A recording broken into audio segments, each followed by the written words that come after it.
Good morning, everyone. Happy Earth Day and welcome to the first live-streamed EG conference, Sustainability Live. Let's respond responsibly. It's Sam McClary here, editor of EG and your chair for today's event. I'll be being beamed into your home offices from now until around about 3 p.m. with a few tea and hopefully wee breaks dotted between our 4 excellent panel debates. Now, while of course I'm very sad that we're not getting to do the mingling and gossiping that we all love to do at an EG event, we here at EG are not letting the coronavirus pandemic get in, I don't know what that was, but get in the way of our ability to learn from and engage with each other. Today we will, just like at all EG events, be asking you to ask some questions of our esteemed panelists too. And you can do that really, really easily. Just head to www.sli.do.com, enter the hashtag EG Sustainability and type your question in there. So what can you expect from today, apart from getting to gaze at my beloved bicycle that I cycle down to Mipham every year? We've got a really ram-packed day, 4 sessions looking at sustainability in its widest sense. Sustainability is all about our ability to survive, our ability to look after ourselves, to thrive. Sustainability is not a nice to have, it is an absolute essential. And if the situation that we're in now, that we're going through now, is not teaching us that, then I really don't know what will. So today we will, through those 4 different panels, be talking about what real estate is doing to support communities, how the big S in ESG is going to become even more important in life post-COVID. We'll have a frank and realistic discussion about what we need to do to make sure that the economic cost of the small positives for the environment that this destructive pandemic has brought doesn't hinder the steps forward that business has made in making sustainability an integral part of business. We'll also look at the importance of diversity in delivering sustainable businesses. And then last, but by no means least, we'll take a look towards the future shape of the built environment, what it might look like, or rather what it needs to look like. But before we crack on with the day, let me just say a huge thank you to all of our key partners on this and all of our sustainability efforts. So thank you to Evora Global, Hammerson, the Better Buildings Partnership, Bidwells and Derwent London. So let's get the first discussion started. First up, we have supporting our communities, the big S in ESG. Joining me for this first session are Paul Williams, Chief Executive of Derwent London, Savannah de Savary, Founder and Chief Executive of Built ID, and David Sleeth, Chief Executive of Seagrow. So we have just 30 minutes to answer some very big questions about how real estate is and should be supporting communities and why that matters, particularly at times like this. Paul, I'd love to start with you and hear from you what community means to Derwent and what it is that you've been doing to protect and support communities in the immediate term. Thanks, Sam, and good morning, everyone, and thank you for inviting me along. I'll throw that noise as my doorbell, but anyway, what can you do? Look, community is really important to us. We've been doing community funds since 2013. This is not something new to us at Derwent. In fact, we issued our responsibility report only last week. For those who want to have a good look at it, please look at the website. But I think it's really important that we work with our communities. Sometimes we're called by the press, obviously not by EG, as developers, and we're really an investment company. So our relationship with our neighbours and our communities are really, really important. So our community funds, which are on 2 principal villages of Fitzrovia and in Tetbeld, have been going, as I say, since 2013. I think we raised something like £1.7 million in that time. And that goes to a lot of local charities. You know, whilst we like to support our sort of charities of the year, people like Teenage Cancer Trust and stuff, we like to support the local communities, whether it's the soup kitchens or the community centres. And I think those facilities will be more and more needed going forward. And I think they're a fundamental part of our society. And if you've seen the reaction over the last few weeks, how we as human beings have responded to it, I'm quite uplifted about it. So I think it's an incredible part. I think there's a question about S being a soft. I don't think it's soft. I think it's core. I think if you don't do this, you're getting everything wrong. I think reputation is crucially important. So we're working a lot with our communities in the moment. Particularly, we've, like others, increased substantially our fund for this year.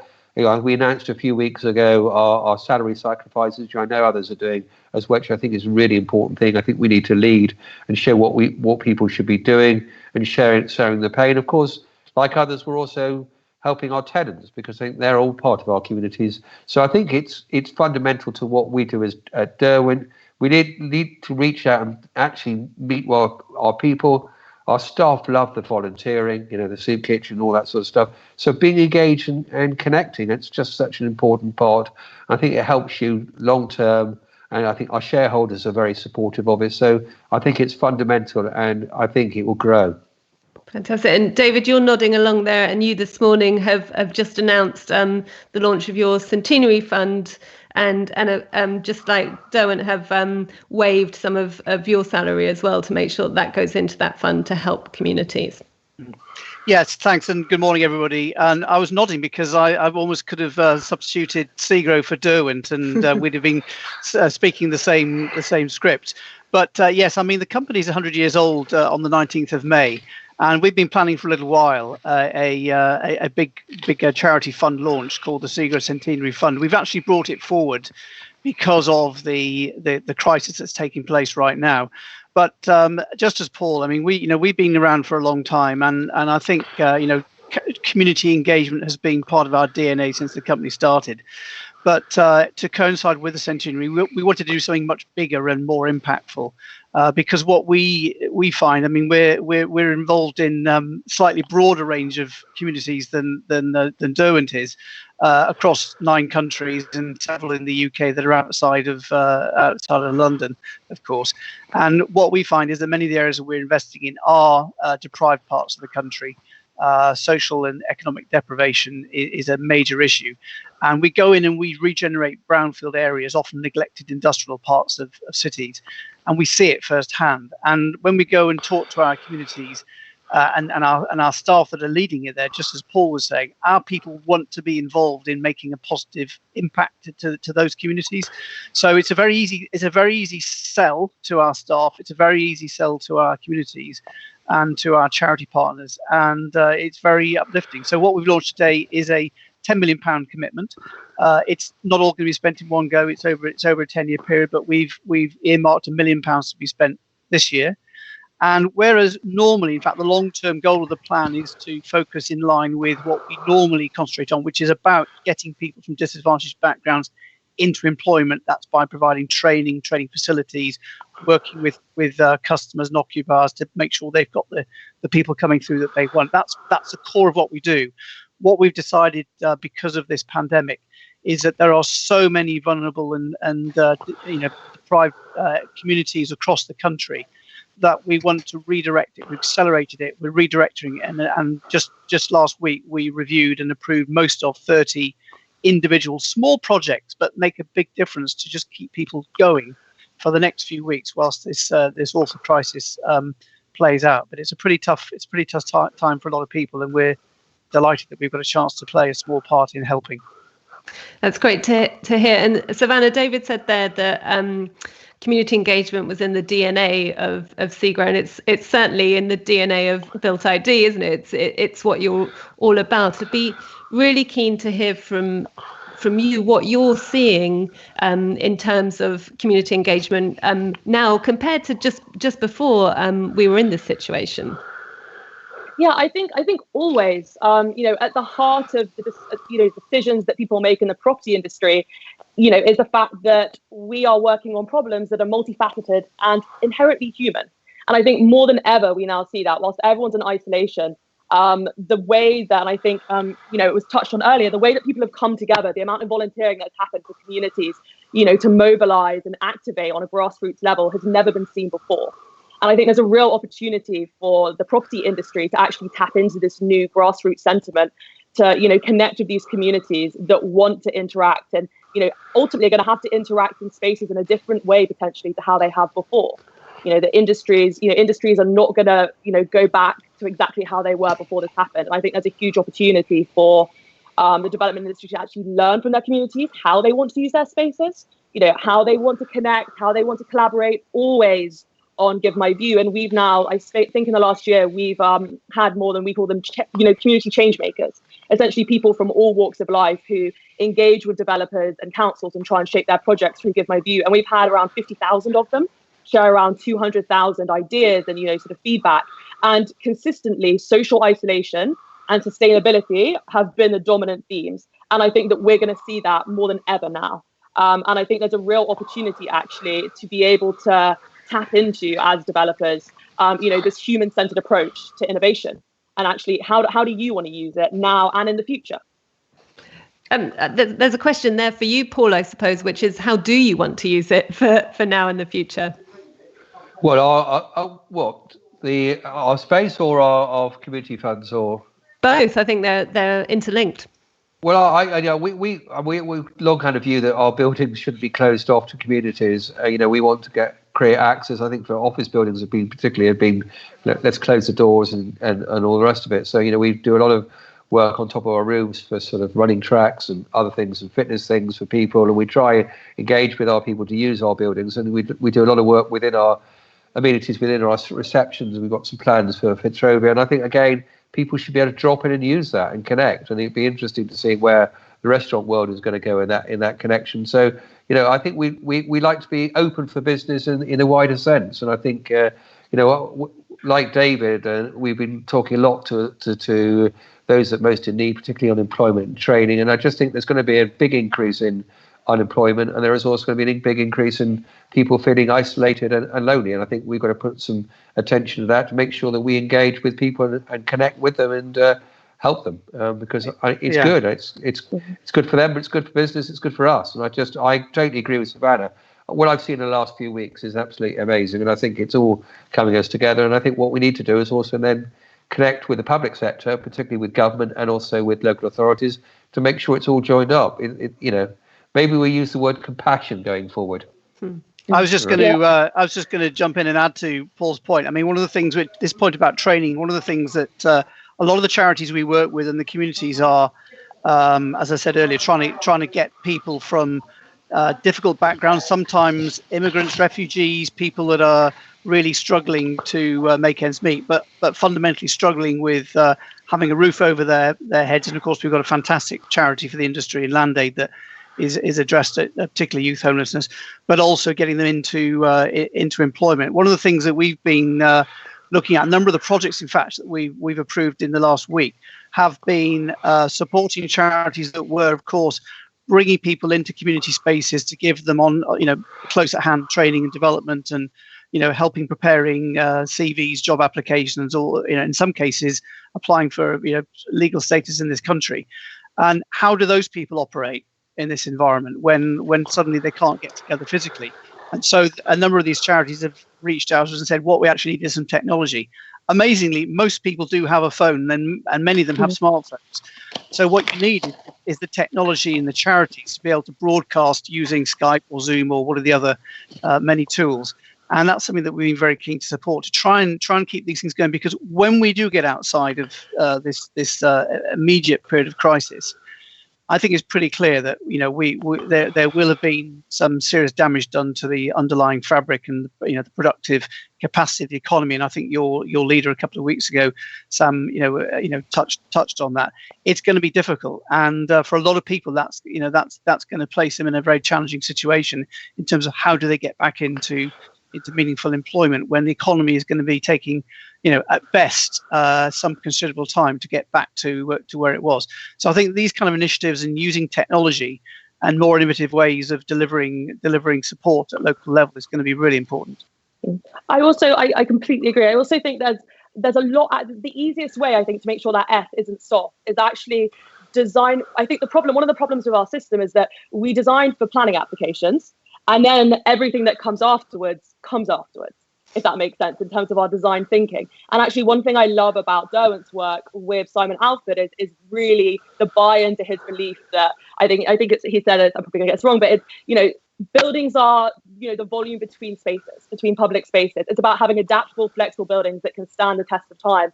And I think considering the pace of change with technology, for me, the projects that our community change makers get most excited about are the ones where there's some sort of adaptable, flexible space. So I think the biggest thing, in my opinion, that developers and councils can do to try and help these communities that need to get back on their feet is to create adaptable spaces and just think from the very beginning, long before it's time that you've got planning and now you're thinking about, well, what sort of events do we want to do in this space, to actually ask the community. Because I think what people will be surprised to find is, for example, we did a project, Towerbridge Court, where they were going to do a flexible space on the ground floor, and the local sort of, the neighbours whose views were going to be blocked were saying, well, no one's going to use this, what's the point?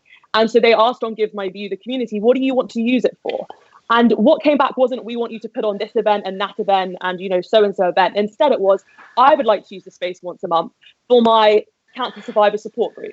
And I would like to put on history lectures, or I want to put on workshops to help other people get into my industry who are unemployed. It's people wanting to connect with each other.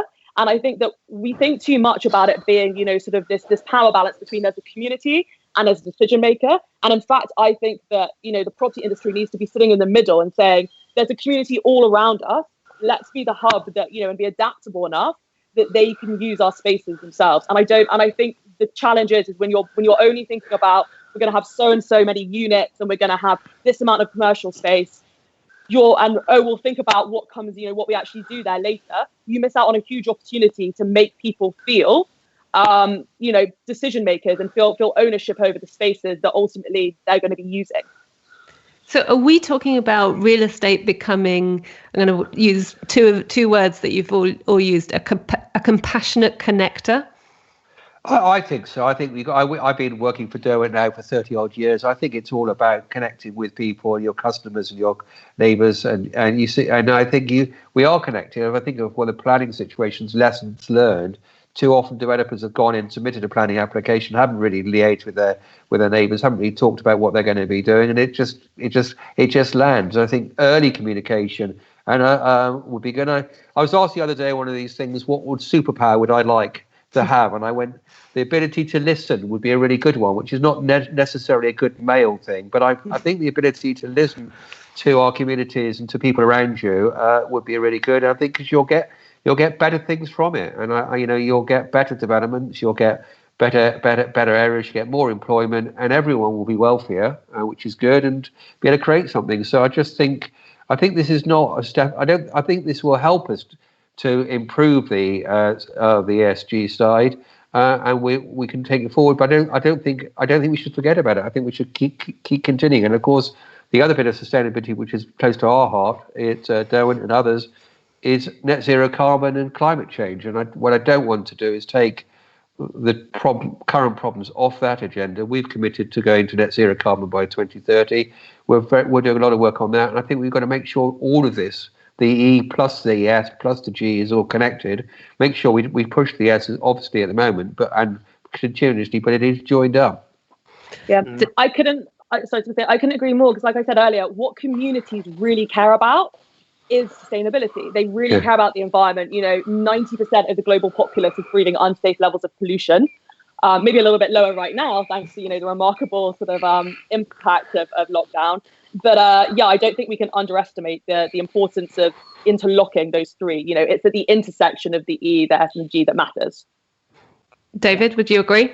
Yeah, I would. I mean, I think if there is a right time for a crisis to hit, this is a good time, because it really has given us an opportunity to stand back and reset. I mean, there's a lot of good stuff already happening, and I think you and I were chatting earlier in the week, Sam, and for those in the listed sector, we've got Section 172, which now requires boards of directors to constantly think about who are the stakeholders that they are serving, and how are they serving them, and how are they responding to them. So whereas clearly for a long time profit was the only real purpose of a listed business, more or less. Now it's a much broader debate around what are we here for? Who are we serving? Yes, we've got our customers. Yes, we've got a responsibility to our own staff and employees. Yes, we've got a responsibility, of course, to shareholders. But we've also got a responsibility to our communities. So this whole ESG Section 172 thing has come at the right way, because it's warmed us up. It's warmed up businesses to realise that we have to do some things differently going forwards. And we're having debates. Definitely, customers are interested. Our staff are absolutely all over it. our communities are all over. What are you doing socially, and what are you doing to the environment? And to be fair to them, the people probably you'd expect to be last on the bandwagon, even investors. And I'm sure Paul will say the same. I haven't had maybe as many investor calls in the last month as Paul has to be able to have a scientific survey with credibility. But what I would say is, over the last year, I can't remember an investor meeting where I haven't been asked around ESG. So it's right now. Here is the moment. The world is ready, waiting for corporates to take a lead and do some things differently that have a much more balanced approach to how we trade off these, because it's not easy. I mean, there are difficult decisions. Making some of these investments in more green buildings and the environments we create around our parks has a cost. But I don't find many people out there now, and certainly not amongst the investor community or the customer base, and definitely not amongst our employees, that think it's a bad thing for us to be investing in ESG longevity. And that is one way to make sure that you're thinking about it right now, or listed businesses are. How do we make sure that communities are high up in that list of stakeholders that you're thinking about? What are some of the other measures that we should be using or should be asking to be put in place? I think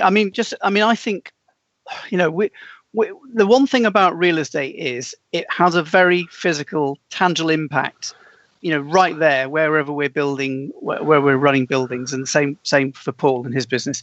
So it's impossible for any kind of responsible developer and investor not to think about the community that you're creating and impacting, because you are quite often, even in our industrial park, we're the center of that kind of community. So I think it's actually it's an obligation we all have, and I think the more we talk about it, the more we do things. But Paul made the point earlier around directors giving up some salary to put into their community fund, and we've done the same thing. I mean, I think by the end of the week, you'll all almost be standing out if you haven't done that, because we're all doing it, we're all recognizing it, and there's a great will in our industry to do the right thing. We just sometimes need a bit of nudging and a bit of leadership. So, I think it's all there to happen. I think that's also because we are leaving things. We're leaving legacies. We're an investment company. We're developing things, whether at Soho Place, and we're doing a theatre there, we're doing some public realm, etc. I think it's important you ensure that you communicate with your community in advance, and also think about it after, because they're going to be using that space. They're going to be part of it. So you've got to make sure you don't do these developments in isolation. We live in our own little bubble where we think we'll do this development. This is the profit on cost on this. We'll move on to the next one. We've got to make sure that we are creating something that will long last you. We can look back at it and think, that was good, that was successful, and also people liked it. And I think it's not a difficult equation. It just takes a lot of hard work and connection to make sure it does, and I just think it's good for all. Savannah? So with Give My View, the technology itself, what we always designed it to be actually is that it's to be based on something called design thinking, which is championed, by Stanford, Harvard, MIT, and it's already used by the world's leading brands, from Nike, Apple, Google, Bank of America. That's how they design it. And really what it means is that you're making decisions at the intersection of not just the feasibility and the viability, but also the desirability for your customers. So what we did is we took that application and we applied it to our technology to say, development at the moment, and community engagement especially, let's be honest, 99% of the time, people see it as a PR puff piece. It's something that you tick a box and you say you've done. And it's amazing how many people don't see an issue with consulting on something that's a foregone conclusion. What is the point of asking people what they think if you can't change it?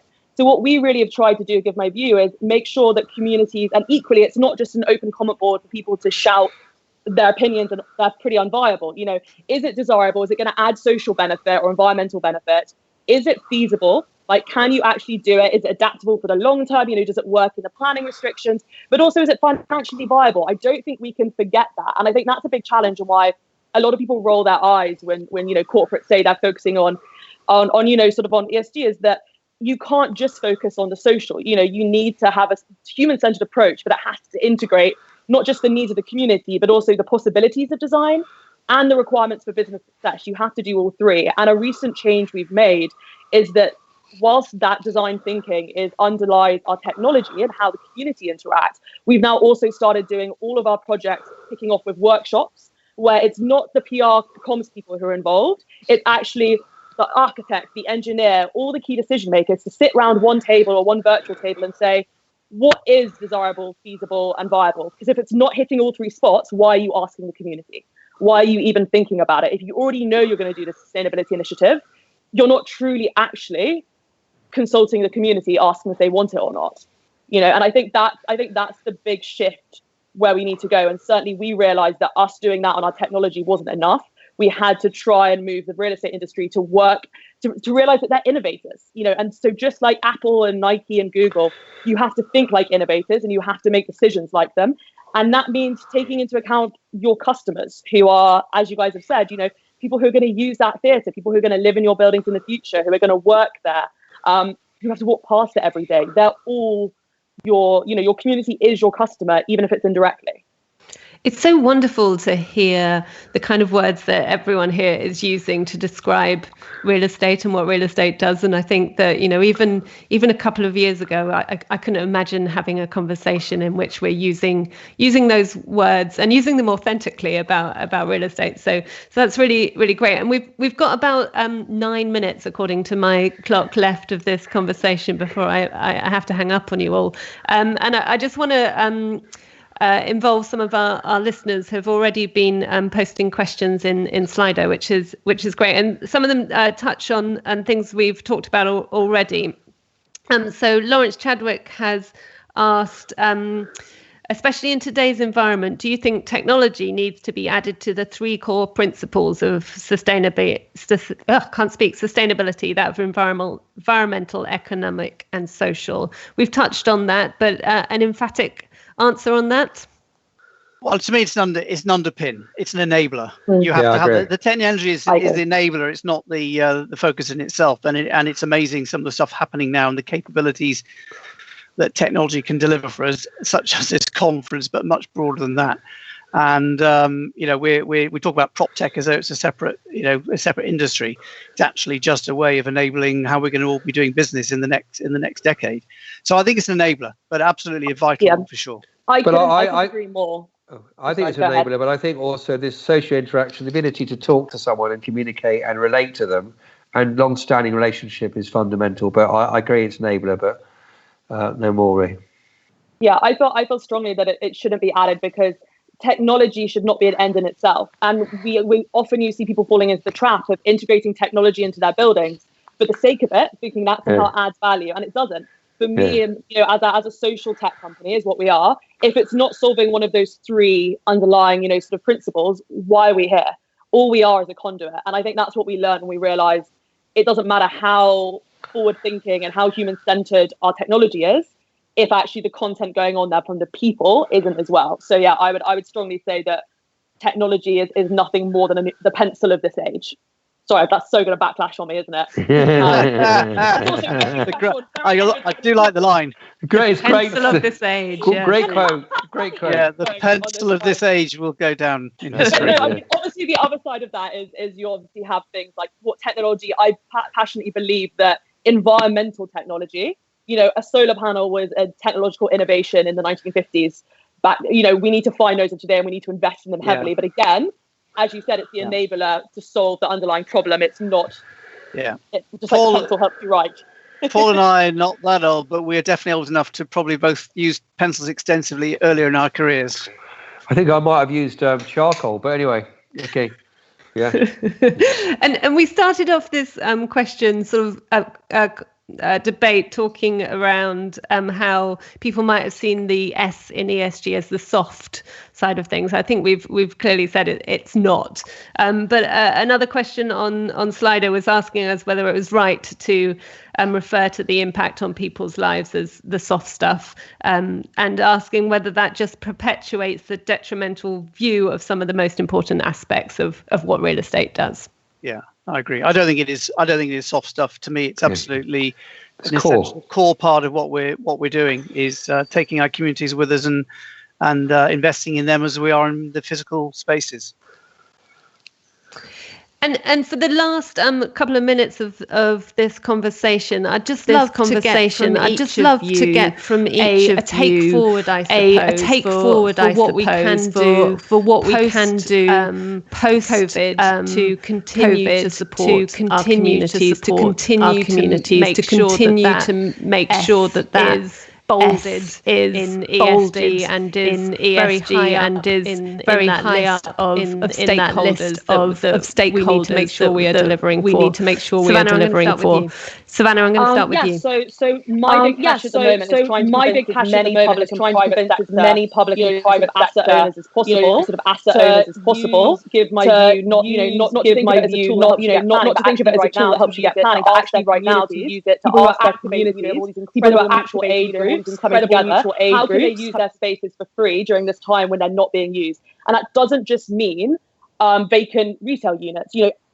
So many office owners have these lobbies which have all the security. You can't get upstairs without the right code or without having the right pass.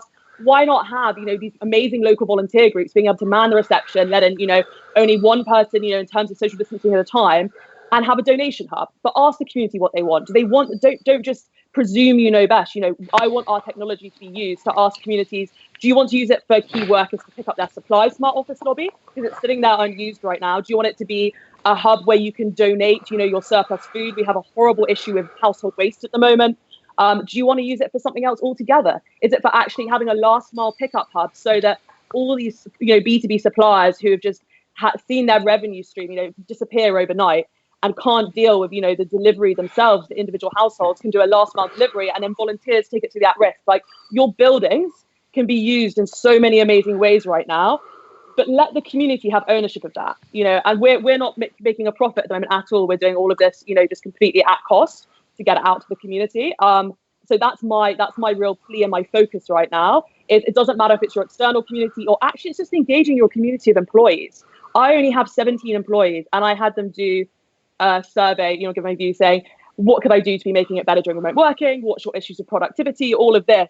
And what was really interesting is I thought I knew my team so well and I hadn't got it right at all. Now I have to suffer through a pub quiz on Fridays, which it turns out I'm the worst quiz master in history, and all of these different things, because that's what matters to people. So the other thing I would say is let's get rid of the arrogance, because I thought I knew you only had 17 people to manage. If you have 200, actually ask them what they need from you and let them, in an anonymous, engaging way, let you know what's desirable and you tell them what's viable. So sorry, passionate rant over. Fantastic. David? Just very briefly, I agree with everything that Savannah said. Ask your stakeholders what they want and work out where you can have the biggest impact. That's the most important thing. And then secondly, measure the feedback, measure the outcomes. Some of the most uplifting things are when we actually get our charity groups to report back what they've achieved with us, what we've done. And that really engages people. Fantastic. Thank you. Paul? Well, I agree with all that, but I think we're going to rebuild a bit. So I think working with government and working with the local authorities to start creating some investments, investing into the communities, but also into the infrastructure is really important. Get people back to work. So by eating up a bit of planning and in creating a situation where planning can be quicker and easier, we can get people back to work and helping with that, I think is really important. So whilst we must obviously look about our communities now, we've got to plan for the future as well. And I think planning future by investing and creating wealth for wider society would be a really good thing. Excellent. All great messages to end on.